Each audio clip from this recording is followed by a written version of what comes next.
మర్రి చెట్టు నీడలో ఉన్న గురువే దక్షిణామూర్తి. చిత్రముగా వట వృక్షము నీడలు యువకుడైన గురువర్యుడి ముందు భక్తి శ్రద్ధలతో వృద్ధ శిష్యులు మౌనముగా గురు బోధనము.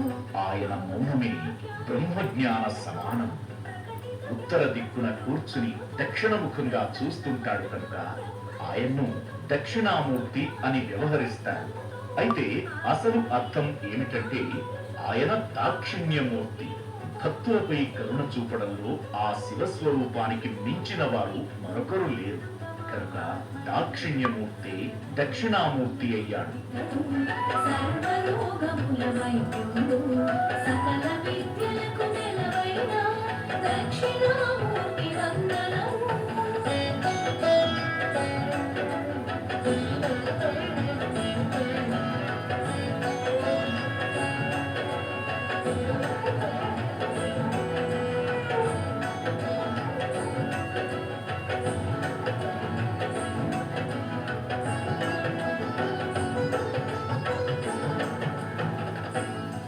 నిరాకారమైన లింగ రూపాన్ని మినహాయిస్తే శివుడిని సగుణాకార రూపంలో ఆరాధించాలంటే అందుకు 3 అవతారాలున్నాయని వేదవచనం. ఆ 3 అవతారాల్లో మొదటిది నటరాజ రూపం. ప్రదోష కాలంలో తాండవమాడే నటరాజు గురించి మనందరికీ తెలిసింది. నటరాజస్వామి గురించి వర్ణించాలంటే అది మరో గ్రంథమవుతుంది. ఇక రెండవది సోమస్కందమూర్తి. స ఉమా స్కంద సమేతుడే సోమస్కందమూర్తి. అంటే పార్వతీదేవి సుబ్రహ్మణ్య స్వామితో కలిసి ఉన్న శివుడిని సోమస్కందమూర్తి అంటారు.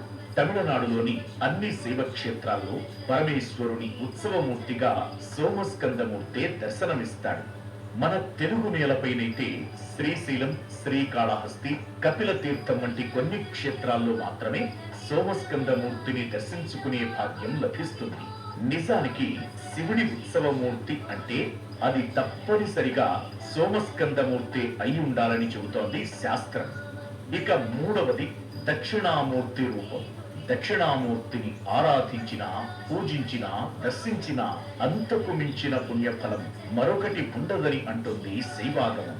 కొన్ని శివ సంబంధిత గ్రంథాలు తెలిపే అతి గొప్ప రహస్యం ఏమిటంటే శివోపాసనకు, శివానుగ్రహానికి సులభతర మార్గం దక్షిణామూర్తి ఆరాధన.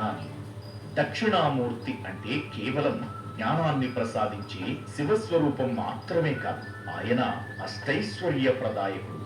భక్తుడు ఏది అడిగినా కాదనక అనుగ్రహించే దాక్షిణ్య స్వరూపం. ఆయన జగద్గురువు మాత్రమే కాదు, జగద్రక్షకుడు కూడా.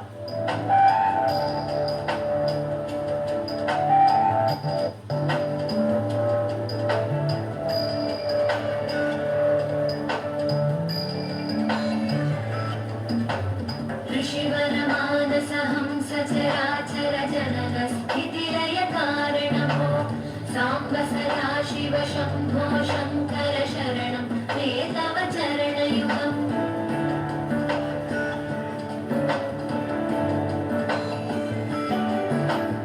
అంతఃకరణ విశుద్ధిం భక్తిం చత్వయి సతి ప్రదేహి విభో. సాంబ సదా శివ శంభో శంకర శరణం తే తవ చరణయుగం. కరుణావరుణాలయ. దక్షిణామూర్తి రూపాన్ని గమనిస్తే మనం ఎన్నో అద్భుతాలను గమనించవచ్చు. ఇంతకీ దక్షిణామూర్తి బలి చెట్టు కిందే ఎందుకు కొలువై ఉంటాడు? ఆయన పాదాల కింద ఉన్న రాక్షసుడు ఎవరు? దక్షిణామూర్తి యవ్వనంగా దర్శనమిస్తాడు, కానీ శిష్యులు మాత్రం వృద్ధులుగా కనిపిస్తారు ఎందుకు? అసలు దక్షిణామూర్తి రూపంలోని ఆంతర్యమేమిటి? ఇలాంటి ఎన్నో విషయాలకు సమాధానం తెలుసుకోండి. చిత్రం వటతరోర్మూలే వృద్ధాః శిష్యా గురుర్యువా గురోస్తు మౌనం వ్యాఖ్యానం శిష్యాస్తు చిన్న సంశయాః. ఆదిశంకరాచార్యులు లోకానికి అందించిన దక్షిణామూర్తి స్తోత్రంలోని శ్లోకమిది. వటవృక్ష ఛాయలో ఉన్న యువకుడైన ఒక యోగి ఆసీనుడై ఉన్నాడు. ఆయన పాదాల చెంత వృద్ధులైన శిష్యులు కూర్చుని ఉన్నారు. ఆయన మౌనమే అద్భుత వ్యాఖ్యానం. ఆ మౌనంతోనే శిష్యుల సంశయాలన్నీ తీరిపోయి మహాజ్ఞానం లభించిందని శ్లోకార్థం. వటవృక్షం అంటే మర్రి చెట్టు. మర్రి చెట్టును జ్ఞానానికి ప్రతీకగా మన పురాణాలు పేర్కొన్నాయి. ఎక్కడైనా గురువు వృద్ధుడిగా, శిష్యులు యవ్వనంగా ఉంటారు. కానీ దక్షిణామూర్తి మాత్రం యవ్వనంగా, శిష్యులు వృద్ధులుగా కనిపిస్తారు. యుగాలు గడిచిన దక్షిణామూర్తి అవినాశులని ఆయన రూపం తెలియజేస్తుంది. దక్షిణామూర్తి పాదాల కింద ఉన్న అసురుడు అజ్ఞానానికి ప్రతీక. ఆ రాక్షసుడి పేరు అపస్మారకం. అపస్మారకం అంటే చైతన్యం లేకపోవడం. అటువంటి అచేతనాన్ని నశింపజేసేవాడే దక్షిణామూర్తి. అందుకే ఆయన పాదాల కింద అపస్మారకాసురుడు ఉంటాడు. ప్రకృతి పరమేశ్వరుడు కూడా ఆయనే. అందుకు నిదర్శనంగా దక్షిణామూర్తి కుడి చెవికి నాగాభరణం, ఎడమ చెవికి కర్ణకుండలం ఉంటాయి. చతుర్భుజుడైన స్వామి పైరెండు చేతుల్లో ఢమరుకం, అగ్నిపాత్ర ధరించి ఉంటాడు. ఢమరుకం మనలోని అజ్ఞానాన్ని పారద్రోలే శబ్ద తరంగానికి ప్రతీక. ఆ అజ్ఞానాన్ని ఆహుతి చేసేది అగ్నిశిఖ. ఎడమ చేతిలో జ్ఞానసారాన్ని తెలిపే తాళపత్రాలను ధరిస్తాడు. చిన్ముద్రతో కుడి చెయ్యి దర్శనమిస్తుంది. చిన్ముద్ర జ్ఞానానికి, వైరాగ్యానికి, మోక్షానికి ప్రతీక. వేదాలకు, ఉపనిషత్తులకు అందని అద్వితీయ రూపం దక్షిణామూర్తి తత్వం. బ్రహ్మ విష్ణు మహేశ్వరుల ఏకస్వరూపమే దక్షిణామూర్తి అని నారదునికి బ్రహ్మదేవుడు తెలియజేశాడు. సర్వాతమ సర్వధనుర్ధర గర్వహరణ విభో సాంబ సదా శివ శంభో శంకర శరణం తవ చరణయుగం. శివాయ నమో శివాయ నమః శివాయ నమో నమః శివాయ శివాయ నమో శివాయ నమః శివాయ నమో నమః శివాయ.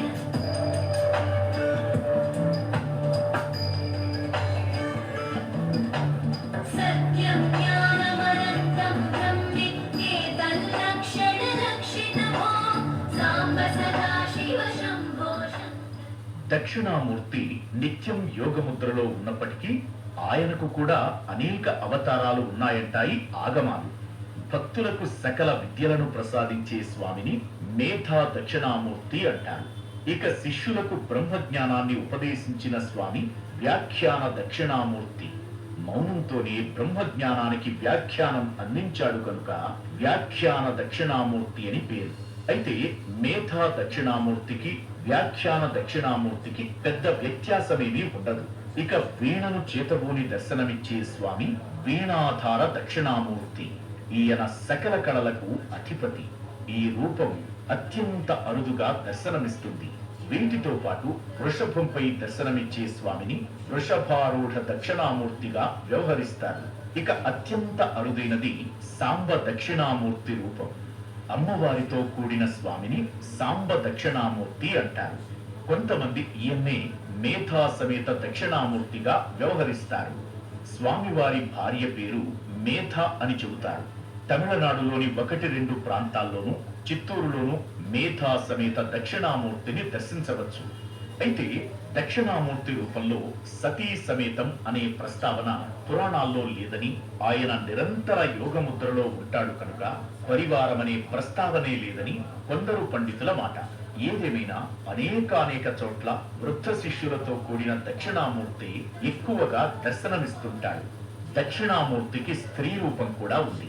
ఆ రూపం మరెవరో కాదు, సాక్షాత్తు శ్రీ లలితా మహాత్రిపుర సుందరీదేవి.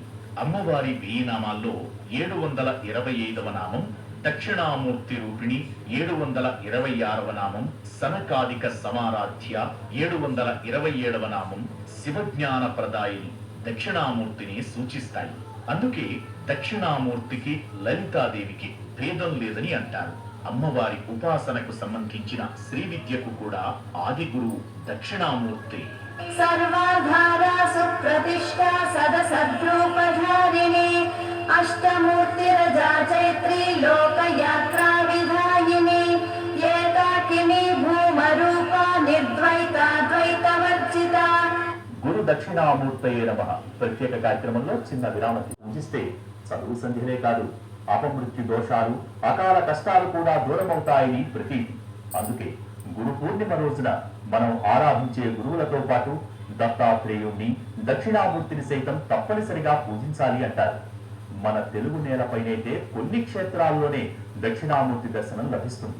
కానీ తమిళనాడులోని దాదాపు అన్ని శైవ క్షేత్రాలు శివాలయాల్లో తప్పనిసరిగా దక్షిణామూర్తి కొలువై ఉంటాడు.